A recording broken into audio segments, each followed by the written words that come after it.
Hello everyone, good morning. तो चलिए इस वीडियो में एक और क्वेश्चंस करते हैं। और ये जो क्वेश्चंस है क्लास 10th का जो हाइट एंड डिस्टेंस चैप्टर है, ठीक है, हाइट एंड डिस्टेंस उससे लिया गया क्वेश्चंस है, ठीक है। देखिए हाइट एंड डिस्टेंस का क्वेश्चंस जो है ना, आपको जो वर्ड प्रॉब्लम होता है वो लगेगा कि बहुत बड़ा है। ये तो खैर बहुत छोटा है, समझिए 2 लाइन में हमको हो गया है यहाँ पे। लेकिन क्वेश्चन सब बहुत लंबा लंबा लिखा रहता है, लेकिन उसको देख करके डरना नहीं है, उसको बारीकी से पढ़ना है, ध्यान से पढ़ना है, ठीक है। मुझे लगता है कि इस क्वेश्चन से प्रॉब्लम हो सकता है, लेकिन आप यहाँ देखिए वीडियो को, डेफिनेट समझ में आएगा। और समझ में ना आए ऐसा तो चांस ही नहीं है, ठीक है। तो देखिए यहाँ पे क्या कह रहा है इस क्वेश्चंस में।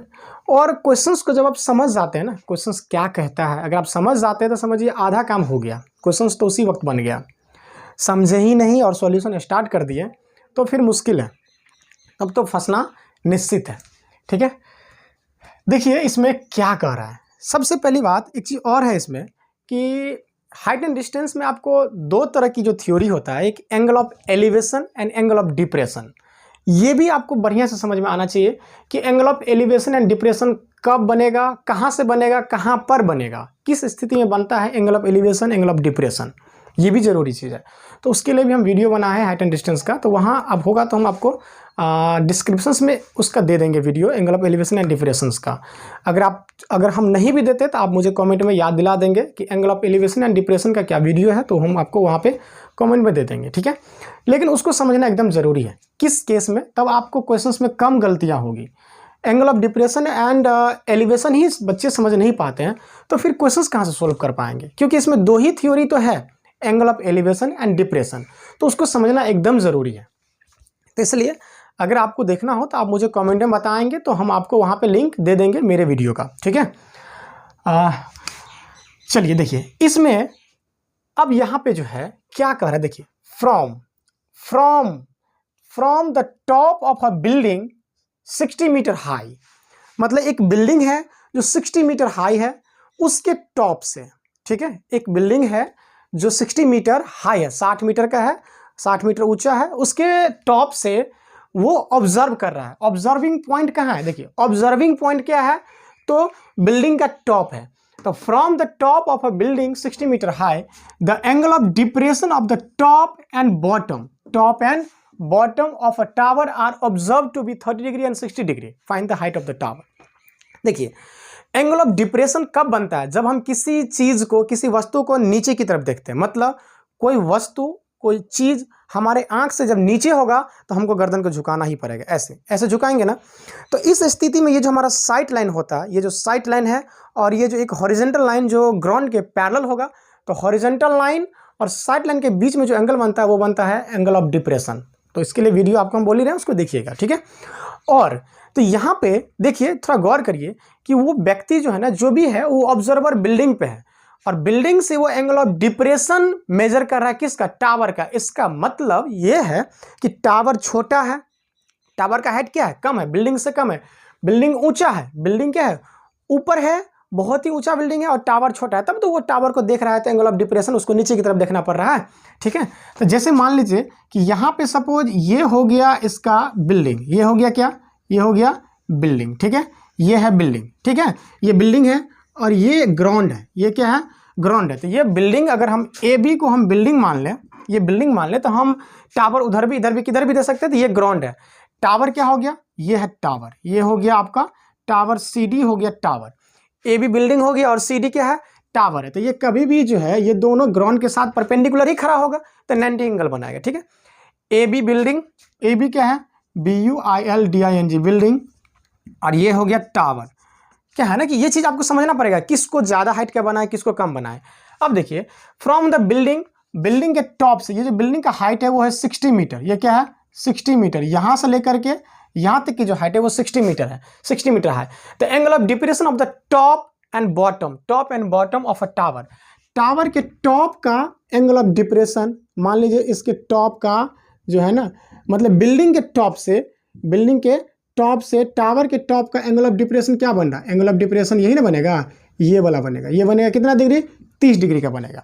क्या है ना कि साइड लाइन, ये व्यक्ति यहाँ बैठा है, यहाँ से नीचे की तरफ देख रहा है, तो ये साइड लाइन और ये इसका हो गया हॉरिजॉन्टल लाइन जो ग्राउंड के पैरेलल, तो इसके बीच का एंगल हो गया 30 डिग्री, एंगल ऑफ डिप्रेशन। उसके बाद इसी जगह से ये टावर के टॉप को देख लिया, अब टावर के बॉटम को देखेगा, तो बॉटम को जो देखेगा तो टावर के बॉटम को जो ये देख रहा है ना, बॉटम, चलिए इसको पूरा लाइन मिला देते हैं, टावर के बॉटम को जो देख रहा है, तो बॉटम को देख रहा है, तो उस केस में इसका ये जो एंगल ऑफ डिप्रेशन है ये 60 डिग्री का है, ये पूरा 60 डिग्री का है। बात समझे? इतना हो गया। अब चलिए, अब यहाँ पे ये जो है ये ग्राउंड के पैरेलल होता है, ये पैरेलल, तो ये जितना है 60 डिग्री ये उतना ही 60 डिग्री हो जाएगा अल्टरनेट इंटीरियर एंगल से। तो ए बी डी ट्रायंगल में हमको एक एंगल मिल गया। अच्छा, यहाँ क्या करते हैं कि एक हम लाइन जो है ना ये ग्राउंड के पैरेलल यहाँ भी खींच लेते हैं, यहाँ भी इसको ड्रॉ कर लिए, ए बी सी डी तो हो ही गया, ये इसको ई ले लेते हैं, ठीक है, ई। अब यहाँ पे ये अगर ये इसके पैरेलल और ये वाला इसके पैरेलल है तो ये वाला एंगल क्या हो जाएगा, 30 डिग्री का हो जाएगा, क्योंकि हमको देखिए डिप्रेशन एंगल दिया रहेगा, एंगल ऑफ डिप्रेशन तो दिया रहेगा, लेकिन उसको बाद में फिर हमको एंगल ऑफ एलिवेशन पे ही आ जा रहा है, ठीक है। तो जितना यहाँ 30 उतना ही ये 30, जितना ये 60 तो उतना ही 60 यहाँ हो गया। अब ये फिगर अगर आप समझ गए, फिगर में कोई प्रॉब्लम नहीं है, ठीक है, आशा करते हैं कि आपको प्रॉब्लम नहीं होना चाहिए। तो अगर प्रॉब्लम नहीं है तो आप क्वेश्चन समझिए बन गया। आपको निकालना क्या है, हाइट ऑफ द टावर। तो टावर तो CD है, मतलब हमको CD का वैल्यू निकालना है। किसका वैल्यू निकालना है, CD का, ठीक है, CD का वैल्यू निकालना है। तो मान लीजिए टावर के हाइट को हम h मान लेते हैं। अब इसका सॉल्यूशन जो स्टार्ट करेंगे तो यहाँ मानना पड़ेगा कम से कम let A B be a building whose height is 60 metre, ये गिवन है, ठीक है, and CD be a tower take its height h metre. इसका हाइट हमने h मीटर मान लिया, ठीक है। देखिए ये h है तो BE भी h होगा, ये यहाँ क्या हो जाएगा, ये h हो जाएगा, ये क्या होगा, ये हो जाएगा h हो जाएगा, ठीक है, ये h हो जाएगा, ओके।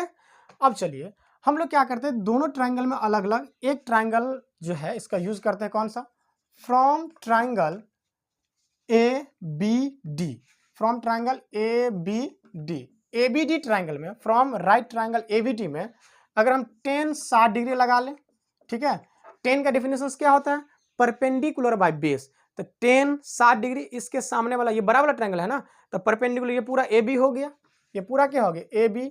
अब बेस क्या हो गया इसका BD, बेस हो गया BD। 60 के वैल्यू √3 बाय AB यानी बिल्डिंग, तो बिल्डिंग का हाइट तो पूरा दिया हुआ है 60, अब BD नहीं मालूम है, ठीक है। तो देखिए यहाँ से अगर हम BD निकालें तो √3 BD is equal to 60 metre. फिर से लाइट ऑफ हो गया, अब क्या करें बताइए। तो BD इज इक्वल टू 60 आपको दिखता होगा यहाँ पे, ठीक है, 60 मीटर बाय √3।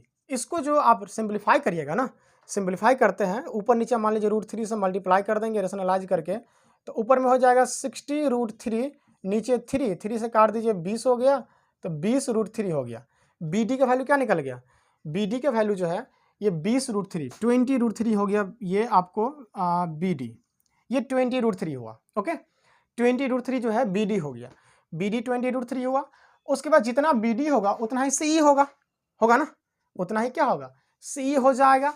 अब आते हैं हम लोग इस ट्रायंगल में, ठीक है, अब इस ट्रायंगल में आते हैं फ्रॉम, हाँ देखिए क्या है ना कि हमको जो है क्या है कि इस ट्रायंगल पहले बड़ा वाला ट्रायंगल से ये आ गया, तो इसका यूज हम इस छोटे वाला ट्रायंगल में करेंगे और हमको ये वाला लेंथ आ जाएगा AE। और जब AE आ जाएगा तो टोटल AB में से AE घटा लेंगे तो BE आ जाएगा, और जितना BE होगा उतना ही ये हो जाएगा। बात समझे, इसलिए ऐसा किया गया। अब फ्रॉम राइट ट्रायंगल AEC में 30 डिग्री, तो 10 का डिफिनेशन वही परपेंडिकुलर बाय बेस, तो इस ट्रायंगल में AEC में जो है परपेंडिकुलर क्या हो जाएगा AEI, और इसका बेस हो जाएगा CE, ठीक है, CE। तो 10 1/√3 और AE तो नहीं मालूम है, और CE जो है जितना CE होगा उतना ही BD होगा। तो BD का वैल्यू हमको आया है 20 √3, ओके, √3 से √3 कट गया, यानी AE का जो वैल्यू है वो आया 20 मीटर। कितना निकल गया, AE जो है ये AE 20 मीटर आया, तो हम BE निकाल सकते हैं, सिंस BE बराबर जो है देखिए AB माइनस AE कर सकते हैं, थोड़ा ध्यान दीजिए। BE बराबर AB में से AE को घटा लेंगे तो AB हो गया 60 मीटर, अब माइनस AE जो है वो है 20 मीटर, ठीक है, तो क्या हो गया 40 मीटर, 40 मीटर, कितना 40, BE हो गया 40 मीटर, तो CD भी क्या होगा, क्लियरली CD क्या हो गया, CD भी जो है 40 मीटर ये होगा, CD बराबर BE अब बराबर 40 मीटर हो जाएगा। नीचे आप लिख दीजिएगा हेंस डाल करके height of the tower is equal to 40 metre. Okay, तो होप कि आपको ये क्वेश्चन समझ में आया हो। मिलेंगे अगले वीडियो में, तब तक के लिए थैंक यू।